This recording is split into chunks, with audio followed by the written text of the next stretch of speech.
We fight political gerrymandering, and we crack down on corruption. Now, both of those are going to face a pretty difficult time when they get to the Senate. Meanwhile, the Senate is currently working through some compromises on the COVID relief package, especially amongst Democrats. They're trying to tighten up this legislation in order to firm up their support amongst members of their own party. Live in Washington, I'm Jared Hill for WGAL News 8.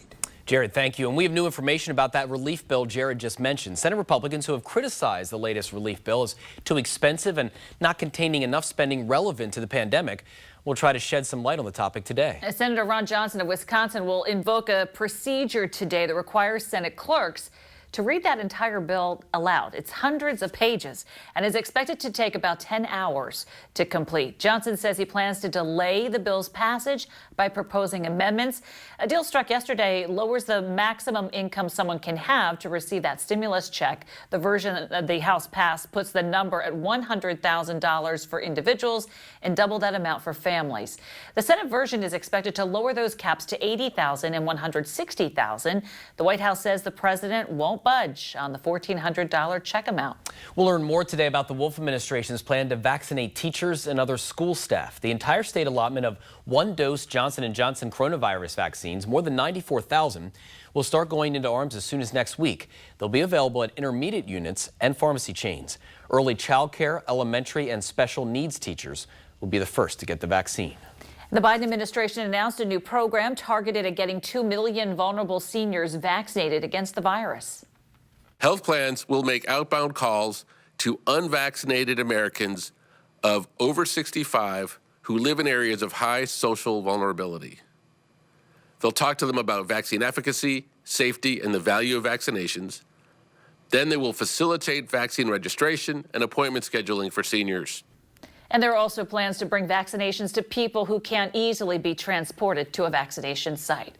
More than 10,000 people in Pennsylvania became partially vaccinated yesterday. Nearly 30,000 now fully vaccinated. Those totals stand at 969,000 and 791,000 each. It's about 19% of adults in the state.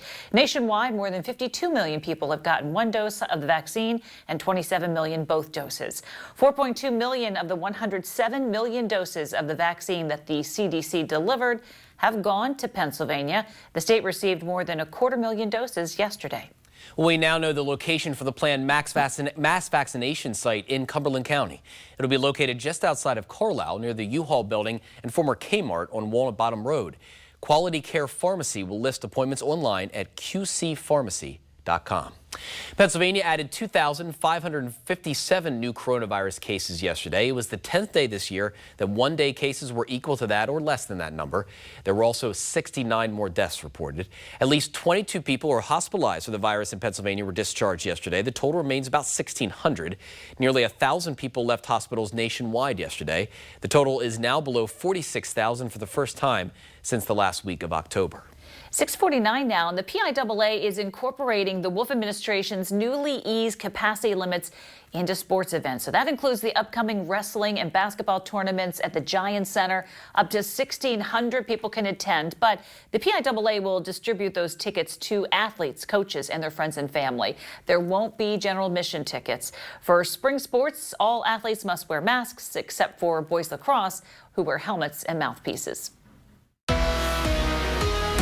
All right, good morning. We were talking about clouds gradually increasing. You can see them here in our Hershey Skycam coming in from the north, and the flag flapping in the wind as well. That wind is going to pick up 10 to 20 miles per hour today, making it feel a lot colder than yesterday.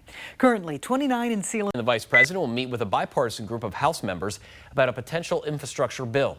The Biden administration is said to be working on a massive bill on infrastructure and clean energy with a price tag of $2.6 trillion or more. The topic is one that's traditionally been an area of bipartisan interest and cooperation. Despite the House calling off their session today due to security threats, the Senate will be meeting. The Energy and Natural Resources Committee will vote on the nomination of Congresswoman Deb Haaland of New Mexico to be Interior Secretary. If confirmed by the committee and then the Senate, she would be the first indigenous person to hold that position. And President Biden's nominee for Health and Human Services Secretary narrowly advanced to a full Senate vote. The Senate Finance Committee deadlocked on a 14-14 vote yesterday on California Attorney General Xavier Becerra. Under the Senate power sharing agreement, tied committee votes pass for the full Senate vote. That tie means additional debate and will take place in the Senate about Becerra's qualifications before they vote. Likely that'll happen next week. Republicans have criticized Becerra's lack of health background and advocacy of abortion rights. Cecilia Rouse will be sworn in as the chairman of the Council of Economic Advisors. She most recently served as the dean of Princeton's School of Public and International Affairs. The Senate confirmed her in a 95-4 vote Tuesday night. Both Pennsylvania Senators Bob Casey and Pat Toomey voted in favor. Lancaster police are investigating a shooting in which 2 men were injured. Witnesses heard shots in the area of West King and North Pine Streets early yesterday morning. Shortly afterwards, a 27-year-old and a 24-year-old showed up at the hospital. Both are expected to survive.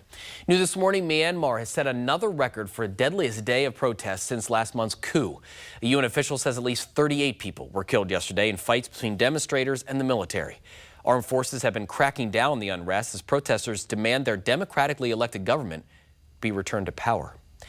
New this morning, a 15-year-old boy shot at a school in Arkansas has died. A classmate shot the boy Monday on the first day in-person classes resumed at a school near Little Rock. The accused shooter, another 15-year-old boy, is in jail on first-degree battery charges. And New York Governor Andrew Cuomo responded for the first time on camera to allegations of sexual harassment that 3 women brought against him. He apologized for his actions that offended people, but said he has no plans to resign. And I've learned an important lesson. I'm sorry. I'm sorry for whatever pain I caused anyone. I never intended it. And I will be the better for this experience. And the New York State Attorney General will appoint an independent law firm to investigate the women's allegations. Also, an update to a story we brought you last month about a bill in Utah to provide better oversight of the so-called troubled teen industry. The legislature passed that bill. Paris Hilton advocated for its passage, saying that she was a victim at one of the schools that emotionally, physically, and abused teens who are sent there by their parents because of their behavior. We're following breaking news this morning out of Britain, where we've learned that Prince Philip has undergone a heart procedure. Buckingham Palace says the surgery was successful and was connected to a pre-existing condition. He'll remain in the hospital for a number of days. The 99-year-old was admitted to the hospital more than 2 weeks ago to be treated for an infection. We'll also check in with Christine. She's got to check on the storm team forecast for us for Thursday morning. Stay with us. We'll be right back. On the next Access Hollywood, before Oprah, a look at Meghan's biggest interviews. Then Eddie and Arsenio's lifelong friendship, plus Vera Wang's ultimate wedding dress fashion flashback. Next Access Hollywood. Tonight at 7:30. All New Oz, inside the shocking child sexual abuse charges against Cheer star Jerry Harris. He was aware that my son was 13 years old and was asking for booty pics. Today at 3. The Ready, Set, Go Toyota sales event is on today at Lancaster Toyota. Drive home today with low APR or cash offers from Toyota. Lancaster Toyota, the dealer you can trust. Stars Casino by Poker Stars. I won $54,000 in Stars Casino. Stars Casino, now live in Pennsylvania. The best part was when I got to tell my mom in person and see her reaction, just the way her face lit up. It was amazing. I had a big weekend. I cashed out for $600. Poker Stars is a trusted name, so I saw Poker Stars, I figured that's a site I got to be part of. Download the app and sign up today. New players get a free $50 bonus. It's literally like being in a casino in your own living room. Plus, we're the only casino with a daily free bonus. First thing I do in the morning is I get a cup of coffee and I check the daily free bonuses. There are hundreds of slots online, and with one tap, you can play poker and bet sports. I have poker and I have casino, and it's all in the same app. It's a lot of fun. On Stars Casino, I made a $5 bet and I won $2,500. Sign up today at starscasino.com to claim your free $50 bonus. Keeping you informed, it's what we do. No matter the hour, you trust the Susquehanna Valley's #1 news team. WGAL News 8 at 11 p.m. Live coverage of the day's top stories. And the forecast for tomorrow. All in the first 11 minutes.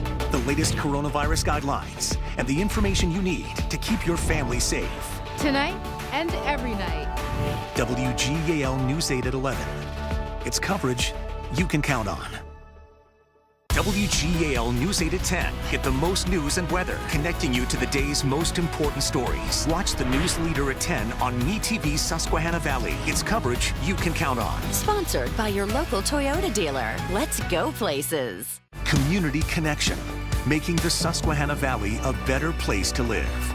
Closed captioning sponsored by your locally owned and operated family-owned markets. Good morning. We're taking a live look here over Harrisburg. The Capitol Dome lit up by the sun, but we also have some clouds coming in, and those clouds will eventually win out this afternoon. So partly to mostly cloudy at times through the afternoon, a cloudier, cooler, and windier day compared to what we saw yesterday. Right now, good morning, Harrisburg. You're at 38. We have 39 Gettysburg, 35 for Lancaster, and 32 right now with more clouds in Selinsgrove. Next 12 hours looks like this. Highs will hit the mid-40s and tail off into the 30s this evening. But boy, those winds are going to make it feel a lot colder over the next few days. So 40s here, then we get into the 50s and 60s as advertised next week. Looking forward to that spring preview. Oh, it's going to be nice when we get there. Yeah. Oh, boy, what a treat. Something to look forward to. All right, that does it for us on News 8 Today. Thanks for being with us. NBC's Today Show heading your way next. Yeah, we're back with news, weather, and traffic at 7:26. Have a great day, everybody.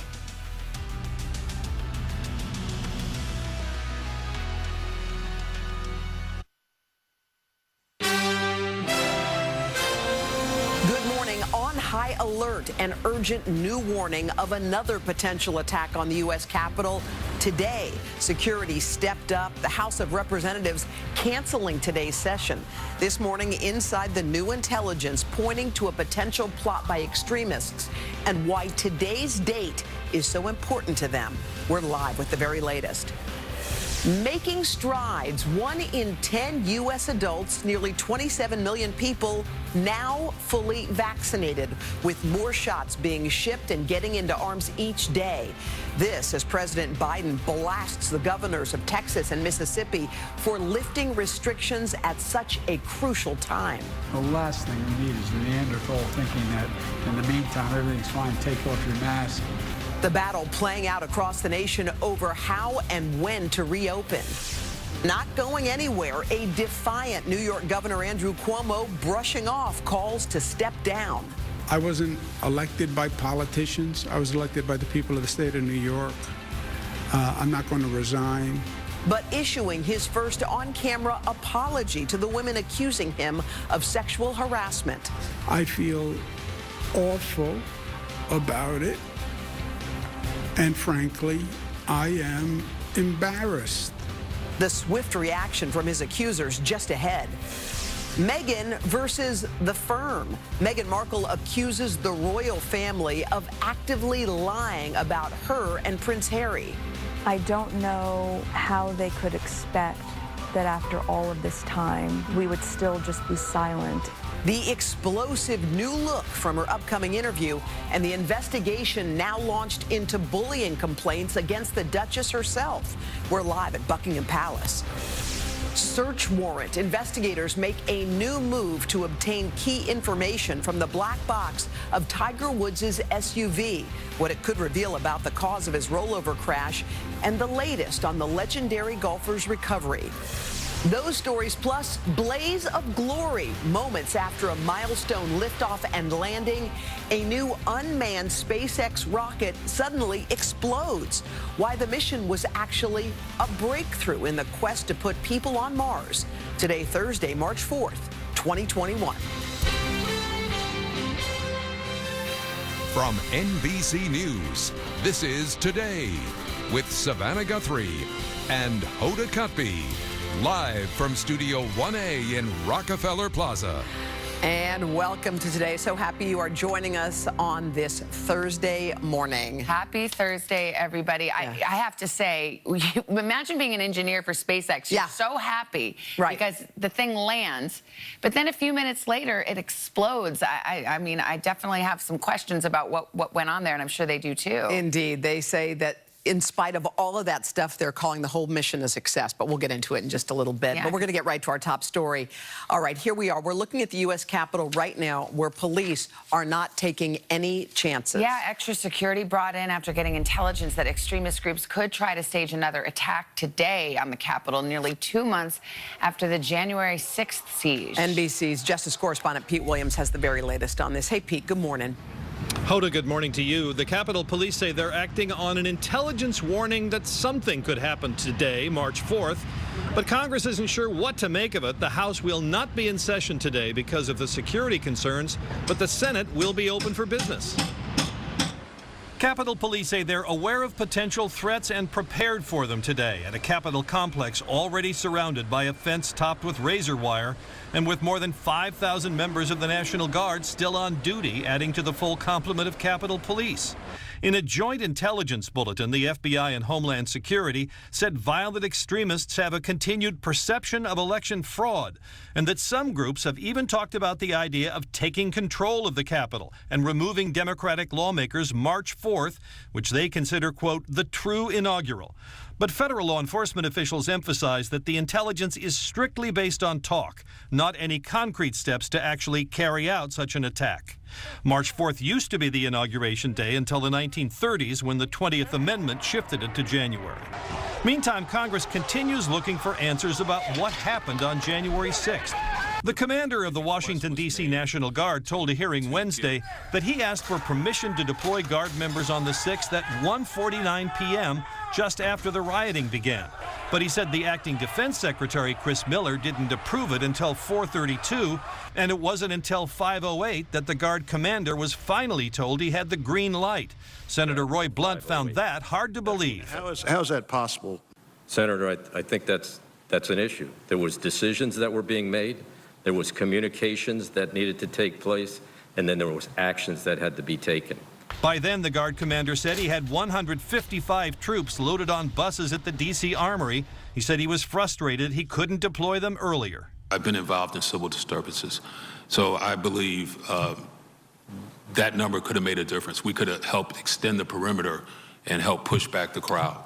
Boy, still a lot of questions there, Pete. Any word on whether we're going to hear from officials in the Defense Department about those allegations by the National Guard commander?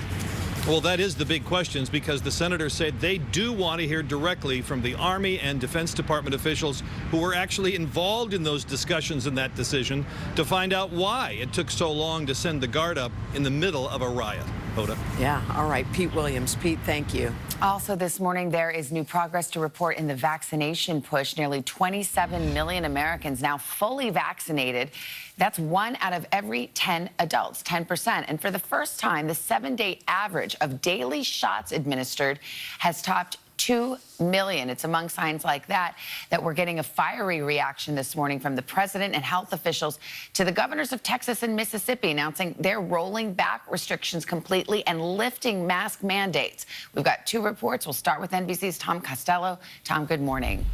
Hey, Savannah, good morning. One concern here is that we have new variants spreading very quickly, and we have new cases and more deaths. Now, importantly, we know that testing has declined 30% in recent weeks, so we may not have a very good handle on how many new cases are really out there, but health experts say that right now, lifting restrictions could, in fact, endanger lives. This morning, strong pushback to Mississippi and Texas defying the CDC and lifting COVID restrictions. It is now time to open Texas 100%. From President Biden. The last thing we need is Neanderthal thinking that in the meantime everything's fine. And Dr. Fauci. It is really quite risky to do that. After declining for several months, new cases are now climbing again, up 3.5% over the previous 7 days. Texas and Mississippi among the states with the biggest upticks. Meanwhile, other states are partially rolling back other restrictions. Stamina has worn thin. Fatigue is winning. The CDC director urging all Americans to continue wearing masks and social distancing. Every individual is empowered to do the right thing here, regardless of what the states decide. for personal health, for public health. Many national chains, though, are still requiring masks. Meanwhile, the vaccine rollout is picking up pace, with J&J's vaccine now going into Americans' arms. Our first dose of J&J. 3, 2, 1. Vaccinated. But like millions of seniors, Pauline Bouthelier in Florida is frustrated and discouraged. She and her husband, Ron, are both cancer survivors. While he got his first shot, she spent 2 months on the phone trying to get hers. So far, no luck. They're opening it up to even more younger people to get it, and I haven't even gotten mine yet. So it's very frustrating, very. Meanwhile, from the president, a plea to wear the mask. I hope everybody's realized by now, these masks make a difference. A particular concern, these new variants, the UK variant, Brazil, South Africa, California, and Texas, all of them have variants, and all of them, by the way, have shown up in Houston. Dr. Fauci says it's going to be critical to develop a new vaccine that addresses all of those variants. Savannah? One other note, Tom, the Johnson & Johnson vaccine in particular has raised some concerns for some in the religious community. Can you tell us more about that? Yeah, so the U.S. Council of Bishops is urging Catholics to avoid the Johnson & Johnson vaccine if they can, because it is derived from using cells that came from aborted fetuses decades ago. Johnson & Johnson is making the point no fetal tissue is inside their vaccine. The Council of Bishops is saying if you can choose the Moderna or the Pfizer vaccine, Catholics should do that. If you can't, then you should take the Johnson & Johnson vaccine because it's important to protect yourself and others. There's an awful lot of nuance here. It's important to read clearly exactly what the Catholic Church is saying. Yeah, and I think the Pope had some words on it as well, Tom. Thank you very much. All right. Meantime, debate is set to begin in the Senate on the president's nearly $2 trillion COVID relief package. And a last-minute deal could now mean that fewer Americans will be receiving the next round of stimulus checks. NBC's chief White House correspondent Kristen Welker joins us now. And Kristen, a lot of people are wondering who will get it, who won't get it. What do you know? That's the big question, Hoda. Good morning. President Biden struck a deal with moderate Democrats to change who gets those direct payments, meaning some people who received checks in December under former President Trump will not get them now. So individuals making more than $80,000 or couples making more than $160,000 won't receive a check. Now, according to one estimate, that's 7 million fewer families than in the original bill. Biden gave in to the demands that the relief should be narrowly targeted because he cannot afford to lose a single Democratic vote since no Republicans are expected to back the bill. Hoda and Savannah. But, Kristen, how does this affect the timeline, then, of final passage? Well, Savannah, look, preliminary votes are going to start today, and it has a good chance of passing both chambers, but only if, and I stress this point, only if there are no other major changes. Democrats are aiming to finalize this by March 14th when the COVID unemployment benefits run out. Savannah and Hoda. All right, Kristen, thank you. We move now to the latest on New York Governor Andrew Cuomo. In his first on-camera appearance since being accused of sexual harassment by 3 women, the governor issued a new apology, but also rejected calls for his resignation. NBC's Ann Thompson on the story this morning. Ann, good morning. Good morning, Savannah. Governor Cuomo says he supports a woman's right to come forward, and he is sorry if he made anyone feel uncomfortable. But this morning, he remains defiant, saying he does not believe he's done anything in his public career to be ashamed of. Andrew Cuomo, unusually contrite. I now understand that I acted in a way that made people feel uncomfortable. It was unintentional, and I truly and deeply apologize for it. The New York governor publicly and emotionally apologizing after 3 younger women accused him of sexual harassment.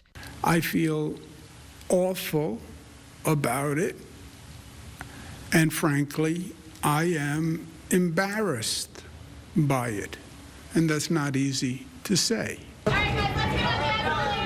The governor saying he never touched anyone inappropriately, offering an explanation for a picture published by the New York Times of one accuser, Anna Ruck. She says the governor asked if he could kiss her at a 2019 wedding after just meeting her. You can go find hundreds of pictures of me kissing people, men, women. It is my usual and customary way of greeting. Cuomo says he has no intention of stepping down.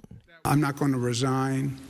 I work for the people of the state of New York. They elected me, and I'm going to serve the people of the state of New York. The apology did nothing to change State Senator James Skoufis' demand for Cuomo to go. This is a moral issue. This is a right and wrong issue. This should rise above politics. New York's first female Senate Majority Leader, Andrea Stewart-Cousins, is cautious. It's more about what actually happened, and that's what the investigation will let us know. But the Attorney General has yet to appoint the independent investigator. When she does, Cuomo says he will cooperate fully. None of it impresses the governor's accusers. An attorney for Charlotte Bennett slammed the governor's event as full of falsehoods and inaccurate information.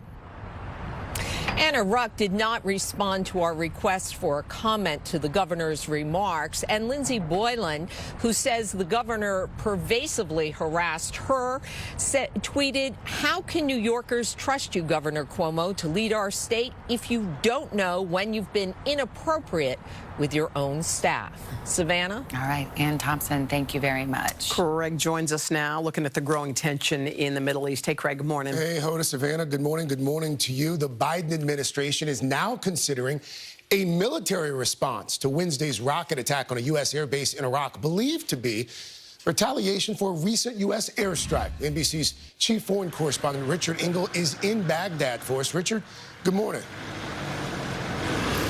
Good morning, Craig, from Baghdad. This is one of the churches that Pope Francis is going to visit when he arrives in this city tomorrow, and they are making the last-minute preparations. You can smell here that they've just recently repaved these streets to make them look better. They are repainting the curbstones. You can see some of the extra security that has been brought in. There are many other security steps that you cannot see.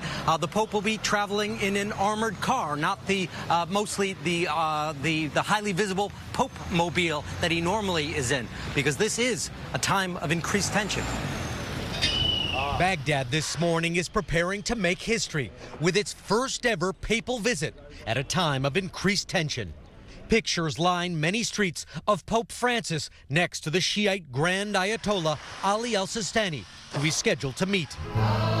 But mostly the Pope's visit is aimed at supporting Iraqi Christians who have been leaving the country where they've lived for nearly 2 millennia in droves because of civil war and persecution by Islamic extremists, including ISIS.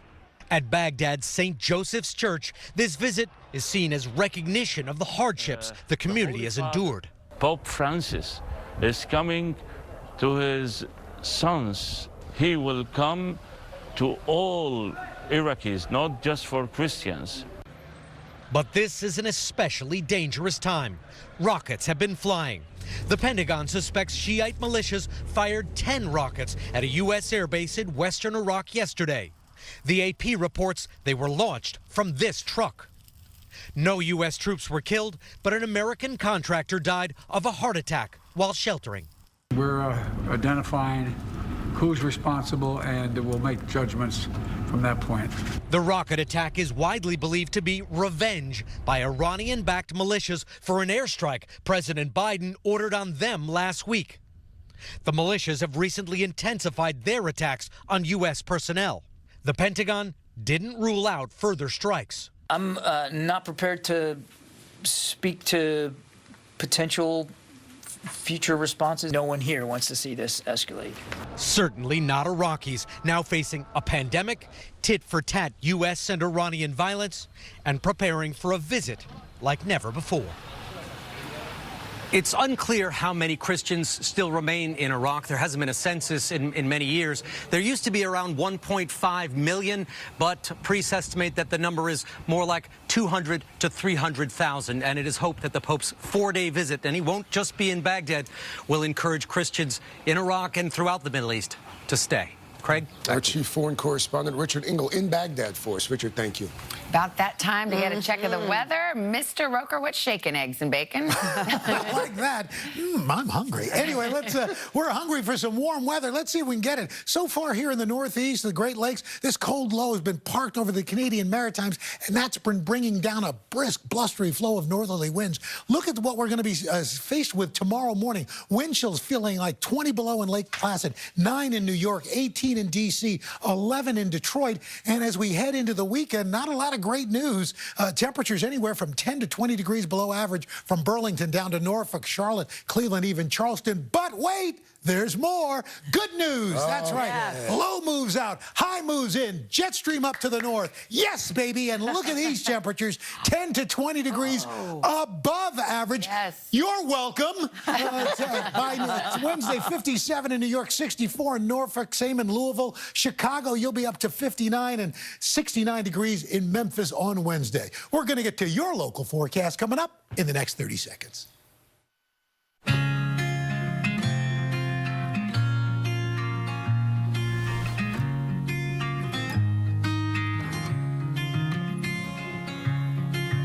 This is the first day of my life.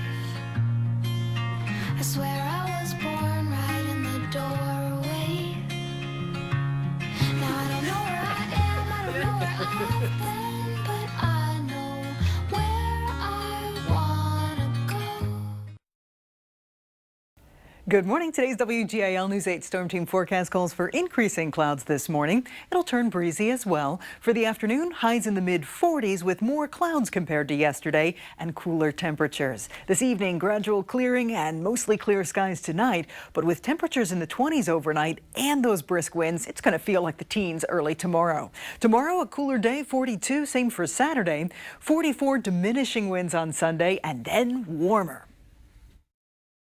And that is your latest weather. Hoda. All right, Al, thank you. Straight ahead, Buckingham Palace launches an investigation into bullying allegations against Meghan Markle, while the Duchess takes a shot at the royal family, claiming they have an active role in lies about her and Prince Harry. Keir Simmons live at the palace with a lot to talk about. Plus, with only a few months left in the school year, more kids are getting another chance at in-person learning. But is it too little, too late? And what does it mean for parents and teachers? The new concerns being raised from both sides. But first, this is Today on NBC. Age is just a number. What matters is how you feel. Staying active and pain-free. Enjoy peace of mind you have the